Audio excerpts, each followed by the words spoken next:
everybody. Dr. Jerry Burkett here. Welcome back to our brand new season of the School Rules Podcast. And we're going to take a different approach this time with the podcast, something new, something different. I want to talk a lot more about what's happening in education and dive into some topics that are important to people, and just a new format, a new way of doing things as we progress into the podcast, which has had some success, and I want to thank you for that. Thank you for taking the time to listen and be a part of the show. We'll have guests throughout the year, so I hope you're in tune, and I hope that this is valuable for you, because I do this because I want people to understand what's happening in education today with my thoughts, my opinions, but most importantly, grounded in some real information, real research, because I don't think we have enough factual information out there right now. Too much of it opinion-based, but those opinions are not rooted in anything substantial. And I think sometimes we're guiding people in the wrong direction. I think sometimes the internet has made us dumber. So I want to leverage the internet as a tool to make us smarter, to make us more informed, to make us more engaged, which is what I think was originally intended. And where I want to start our episode for this week or bi-week or however many episodes I can get cut with based on my time, I want to talk about the school ban on cell phones that was recently enacted in the state of Texas. Texas Senate Bill 2365 will go in full effect September 1st. Now, of course, school has already started, and in many cases has been in place about 3 weeks now. As you know, we're at the end of August for this episode, 2025, and so they're just starting it, getting it in place. So let's talk about what is this cell phone ban. Let's talk about some teacher response, parent response, student response, but most importantly, the pros and cons of it. And let's talk about now, what does the research say about banning cell phones or limited cell phone use in schools? So let's break it down. Now, I'm sure you're already thinking there are probably cell phone rules, at least for some schools that you're familiar with. Every school that I know of has some sort of ban on instructional use or limited use in their schools. It may have even gone teacher to teacher or school to school, class to class. But you know, even back when I was teaching, you know, when I was teaching, we were first starting to use laptops, and even then, hey, today's a laptop day, today's not a laptop day, or whatever. But with the pervasive use of cell phones, which are tied to us, we are tethered to our cell phones as they have become productivity tools, communication tools, entertainment tools. This all-in-one, all-encompassing device has just become a part of our lives. But the ubiquitous use of cell phones in a classroom has become a bit of a distraction. So Texas is just getting on board to try to mitigate that distraction, along with 35 other states in the United States and the District of Columbia that have put some sort of cell phone ban or limited use law in place to regain the distraction that cell phones somehow cause. So let's talk a little bit about that. Let's talk about the pros and the cons. But first, I want to dive right into the research. What is research saying about cell phones in classrooms? Now, when you survey teachers, particularly high school teachers, 73% of high school teachers say they're more of a distraction in the classroom than they are as an instructional tool. When I was a principal, I was always saying that the cell phone could be a fabulous instructional tool, and I was a principal before we had pervasive use of artificial intelligence. That was before my principalship time. Now with AI, you could see the phone being used as a tool, but a lot of our teachers really don't have strong technology training. Some are better than others, and unfortunately, many of our teachers are self-taught when it comes to the instructional technology that's being used in their classrooms. There just hasn't been a lot of training and emphasis and funding to help support the advancement of instructional technology in our classrooms, at least to the level that our users are at, which are, we have from millennials on, from a generational perspective, they're native users. So coming into the classroom with many baby boomers and Gen Xers who may not be native users, we're a little bit behind on how we're using instructional technology. So when you think of the cell phone as an instructional tool, in many cases, it's a major disruption. It is more of a distraction than it is being used as an instructional tool. And because it's a distraction, research is telling us that it has a potential to hurt academic performance. Now, it's not just cognitive science. It's media multitasking. It's switching between apps. It's the classwork, finding it, looking at it on a tiny 10-inch screen. What we have seen is weaker test scores, struggling with working memory. And then here's the distraction part that I don't think about it, and I should, because as a cell phone user, as many of you are, again, back to my phone, it's constantly going off all day. You know, I have news and sports and social media. The notifications are endless. And likely, you're probably getting them in two places. I have a smartwatch too. Those distractions are impacting the user, and they're impacting others. Here's an example. How many times have you gone to a movie theater and you're trying to watch a movie and you're in a dark room and you see the glow of the blue screen of somebody's cell phone, or they don't think to turn their phone off or put it on vibrate, and their notifications are going off, or they're getting a phone call, or they're checking their Facebook during the movie like they're at home, which just annoys me.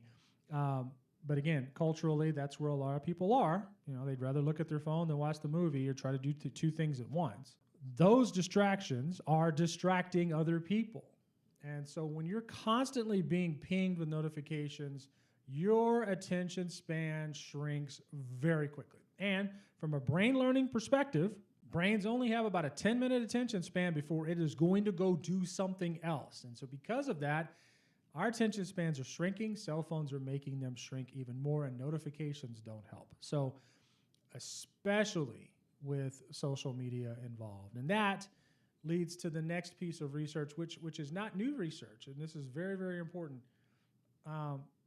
We know that social media is having an impact on our mental health. It's having an impact more strongly on our children's mental health. I mean, there are countries like Australia who have done full bans on social media for children because we have increased science and research that is showing us that students are being impacted by social media use, the things that they're missing out on, or the bullying that's happening online, and then other things that are happening. So it's very, very important that we are paying attention, thankfully, to this research, and to step in and say, you know what, this is harming our children. We should step in and do something significant about it. So now let's look at some of the pros and cons of this. I mean, obviously, the research is pretty substantial. We have distractions in class. It's impacting student learning. It's impacting their mental health. And so obviously, we need to do something. And as I said before, some schools and some school districts were better at this than others in order to control the use of cell phones in the classroom. But there are questions. So let's look at some of the questions and the pros and cons of this.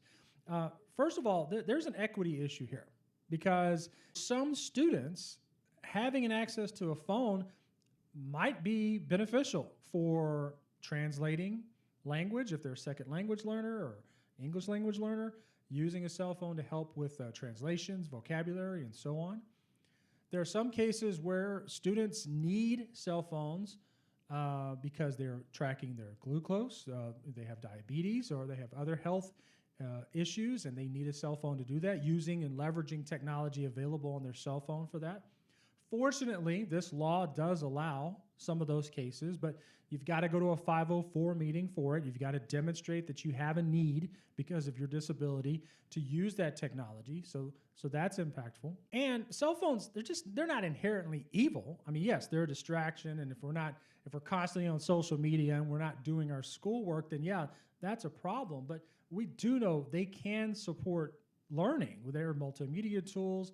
They're ubiquitous Google tools where we can do research, and accessibility tools. We can share Google Documents.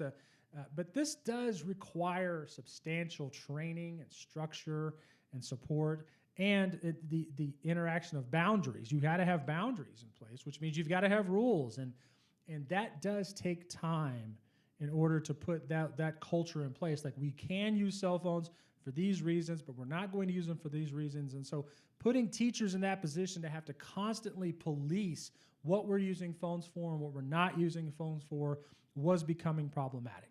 Now, scouring social media, I put this out there on the School Rules Facebook page and other pages that I follow, just asking the question like, hey, how is this working for you? I wanted to hear from teachers. I wanted to know what is working for you and what's not working for you.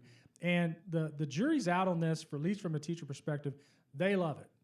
They have more control of their classroom environment. The distractions are gone. Students are more engaged. And here's a really cool thing. I saw this from a principal friend of mine the other day. It seems that students are adapting because that's what they do. And what I heard is, like in some cases, students are reading and maybe they're doing independent study and they pop in their earbuds and maybe they were at the time listening to Spotify.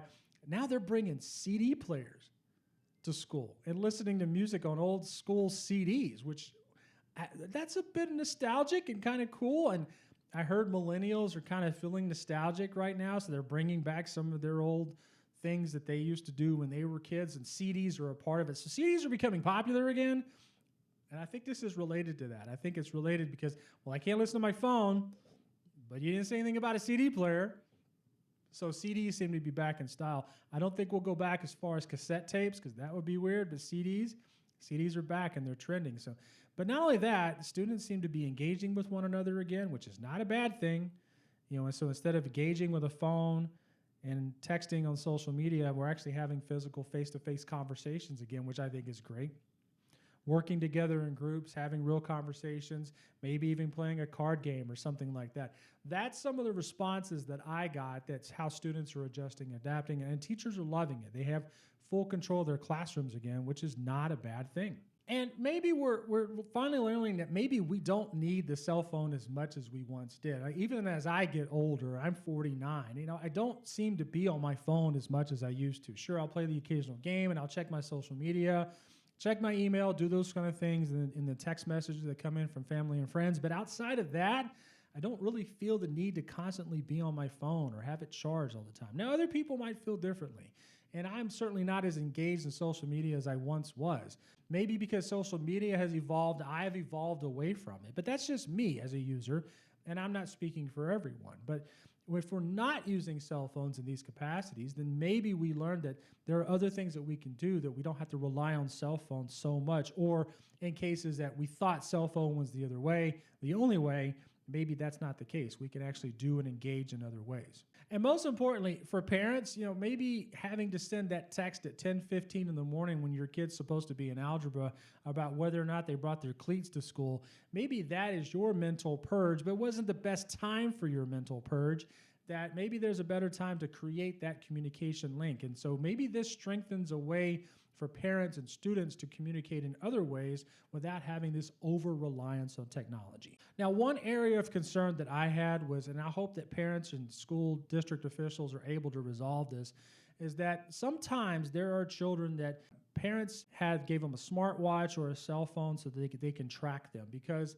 maybe they have a severe disability or a strong special need whereby they get lost very easily or they leave campus, they're prone to running away from school. There are cases where children need to be tracked because of those disabilities or special needs. And so I hope that through 504 or through ARD meetings, special education meetings, where we can put those plans in place to bring back those needs for parents, just because keeping track of your child, they're prone to running and escaping. Now you've got a missing student issue. This was easily resolved when they had a cell phone and Life 360 and location services were on. But in those cases, I hope we're able to resolve this and that the law doesn't impact those students and parents where this was a need. So if anything, I think researchers are going to be all over this. It's going to be a long year for researchers to get in and start collecting data to see, does this work? Does it work well? 35 states in place, you're going to have a lot of data to collect to see if taking a cell phone out of the classroom is going to help student learning. And look, as an educator, anything that makes learning more accessible for students, I'm all for it. And if banning a cell phone is the way to go, and preliminary research and data seems to show that, then yes, absolutely. I think that maybe this is something that we should look into. But let's study it. Let's learn more from it. Let's ask teachers, parents, students, administrators, how is this working? What are we gaining from it? Let's look at the student testing and let's look at the results, the data that's in front of us, and make decisions that matter for students based upon data and information instead of ideological opinions, which is where we've been shifting anyway. Let's use the data, let's use the research, and I hope that we learn from this moving forward.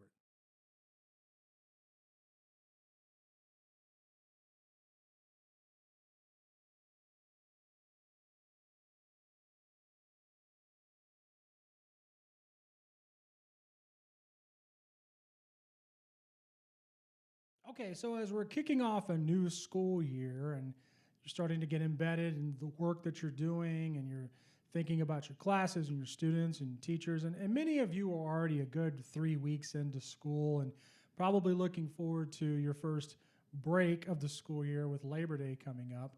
But I want to pose this question to you as you think about the school year, and particularly I want you to think about your principal.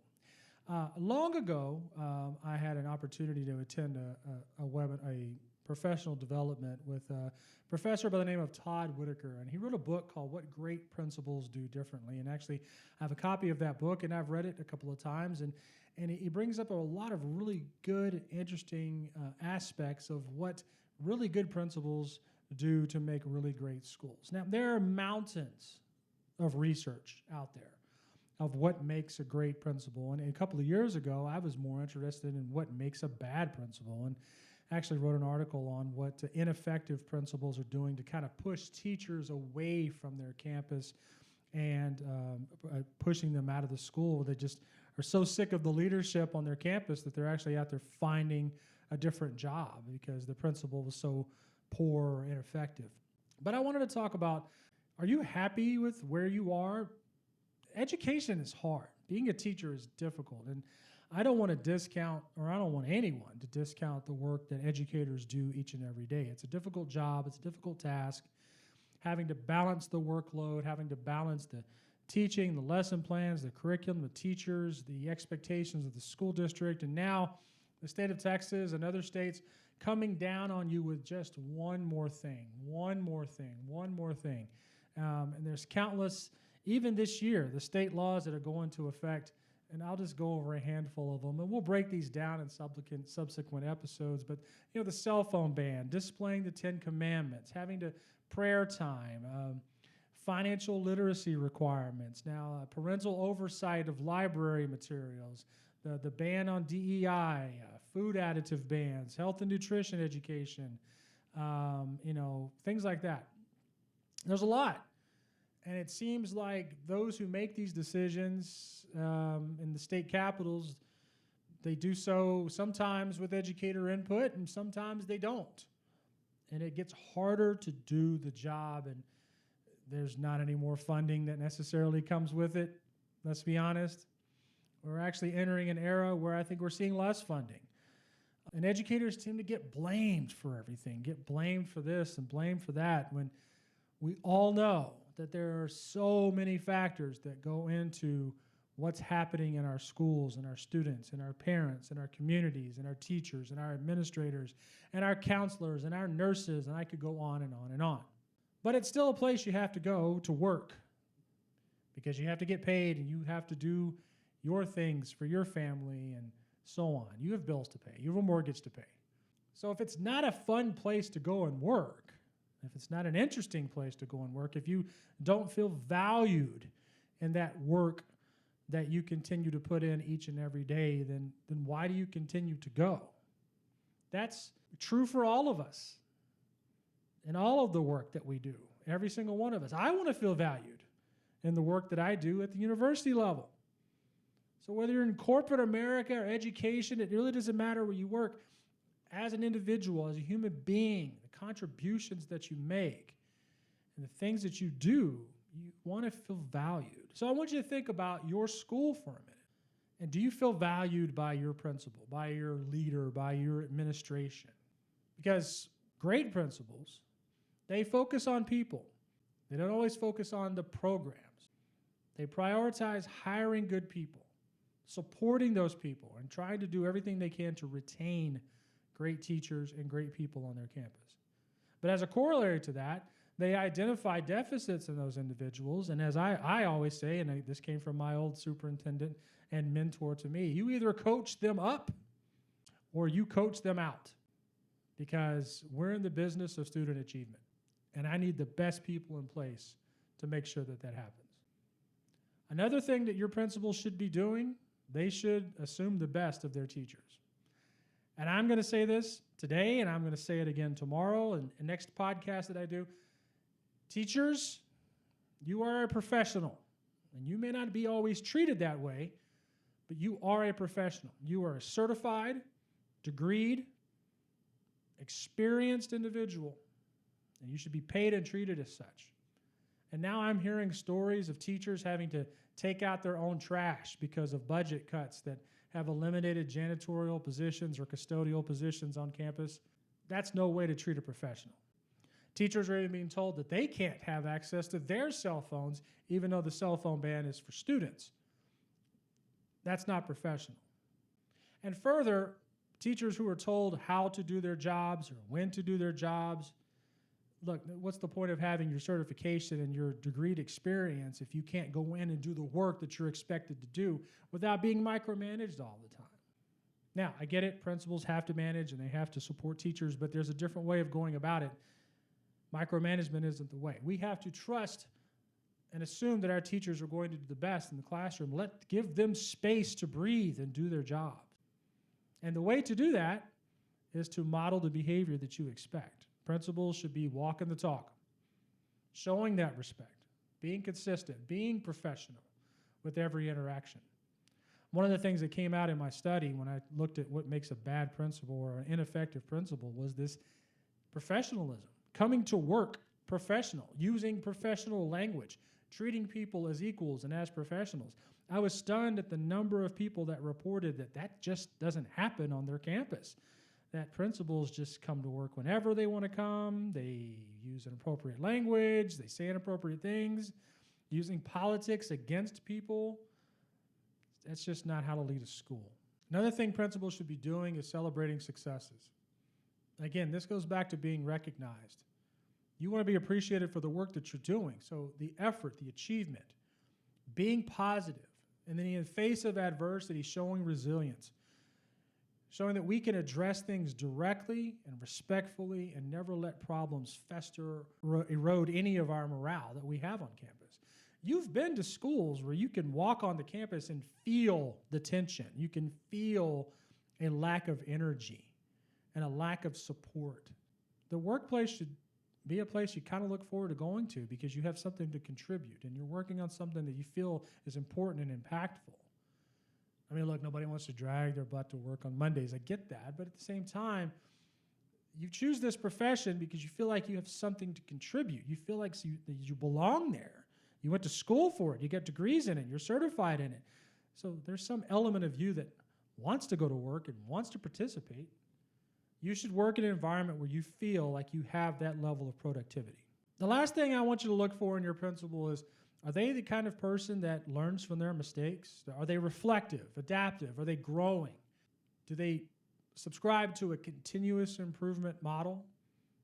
Now, they may talk it, it may be part of your data meetings and all this other stuff, but are they actually doing it? Are they looking at data and saying, hey, this is where we are, this is where we need to be. What can we do to get there? How are we growing? I think a lot of times we look at the data and it's just a part of what we do because we're expected to.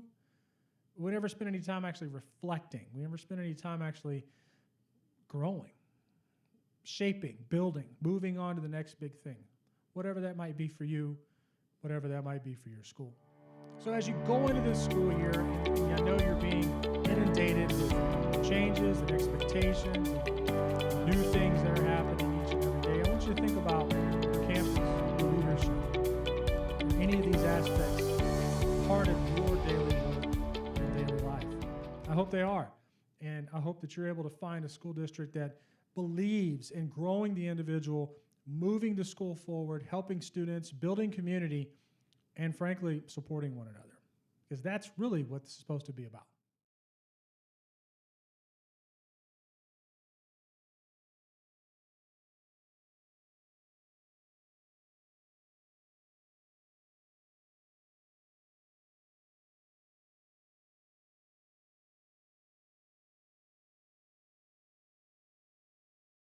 All right, so as we wrap up this episode, again, I want to appreciate everybody who often listens and tunes in. And we've talked about cell phone bans and what your principal should be doing differently. But now I want to take a moment to talk about what's the future look like in public education, because I try to shy away from political topics on this podcast for now.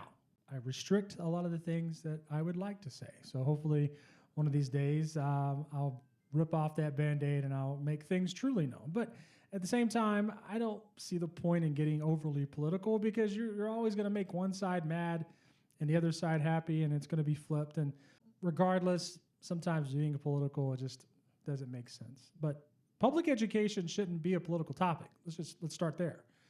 So yes, it has become a political topic. You're publicly funded and using tax dollars in order to support education. And so yeah, there's always going to be some political attention paid to education, but it shouldn't be a public topic, a political topic. It's education.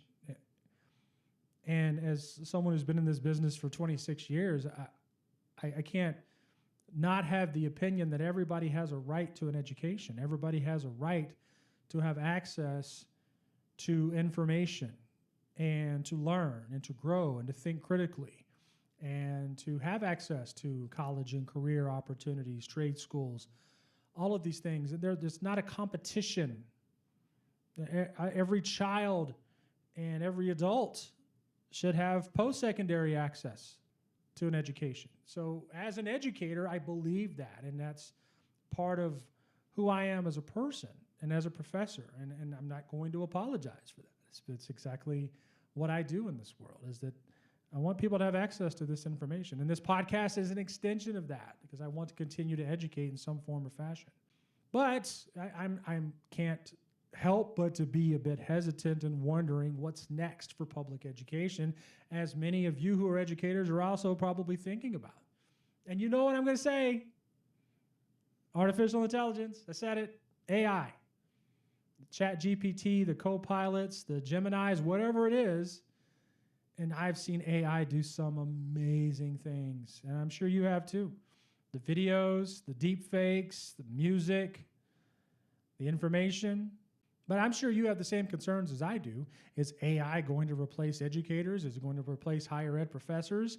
Because the information that's out there, it's quick, it's easy, it's accessible. And you look at it, you put in a prompt, and you're like, wow, look at all that. What do I need a teacher for? Very quick to ask that question. The AI can't help you think critically about the information, how to digest it, how to make sure that what you're getting in these little numbers that pop up are those reliable resources. Because frankly, what this is scraping is it's scraping from the best available information that it has access to.